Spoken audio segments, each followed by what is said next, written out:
In this video I spent 3 days learning one of the most powerful tools in my 3D software, Blender. After 3.5 years of using Blender, I'd say I'm pretty confident with most of the tools. But that thing, it scares me, and that's geometry nodes. Geometry nodes were released almost 2 years ago, so it's about time to start using them. And I know I'm not the only one who's been putting it off for a long time. So in this video I'll share my journey of learning geometry nodes with you, and I'll talk about all of the techniques I used to learn as much as possible in 3 days. I invite you to follow along, and I promise that you will be able to apply at least some of the techniques to whatever you're learning, even if it's got nothing to do with Blender. For those of you who've been living under a rock for the last 2 years, geometry nodes are basically like programming, but way cooler. You don't have to know any programming languages. Instead you're using nodes, lots of nodes. Nodes are basically like Lego pieces. And these node networks have literally no limitations. You can create whole cities by extruding a single plane. Obviously a lot of work went into it beforehand, but for repetitive tasks it's especially useful. Wait, that's me. Anyway, let's get into it. The plan is to spend 2 days learning everything I can, and then on day 3 to apply my skills in a final project.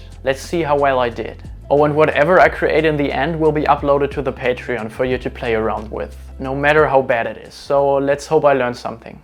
This is day 1, hour 0.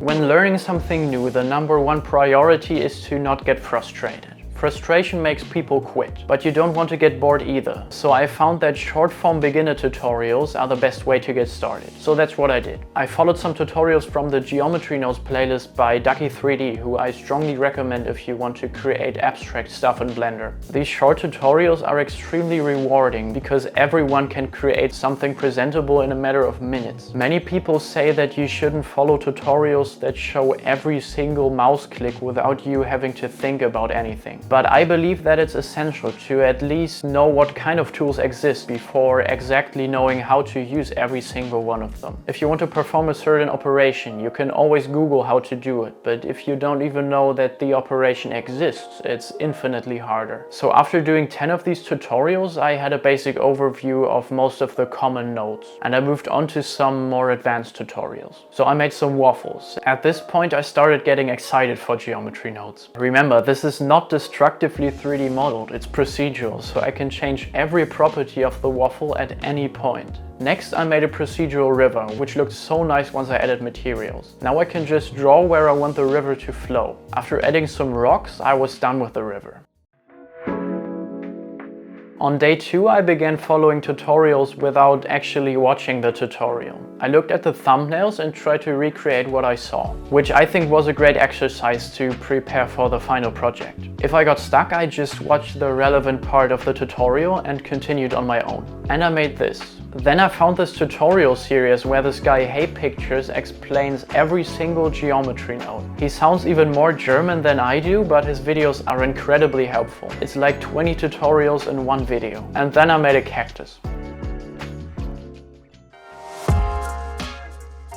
On day 3 it was time to finally create something on my own. I really like sci-fi stuff, so I thought I'd make a sci-fi cable or pipe. I started by modeling a cable segment, which I then wanted to array along a curve. But that turned out to be rather difficult, but with some help from Blender Bash I was able to give the cable its depth by adding the cross product of the tangent and normal vector to the normal vector of the curve. Now my cable was following the curve. Next I used the switch node to alternate between different cables.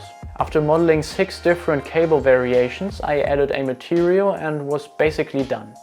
After 33 hours of relentlessly studying geometry nodes, I finally had a finished result. So let's take a look at it. You might think it's just a boring cable, but you're wrong. You can switch between 6 different cable variations. The segment length is adjustable as well as the radius. You can change the level of detail to improve performance. And the shape is completely adjustable. The material is also 100% procedural, so you can determine the amount of dirt, roughness, and basically everything else. Again, this will be available on the Patreon. Alright, so this is how I learned geometry nodes in 3 days. I thought it would be pretty boring, but it was actually really fun. Obviously, there is way more to learn about geometry nodes than what I did. I basically just scratched the surface. But from now on, I'll be more open to it, and I'll probably be implementing geometry nodes in most of my future projects. I hope I was able to inspire at least a few of you to try it yourself. And if you enjoyed this video, leave a like and subscribe to the channel.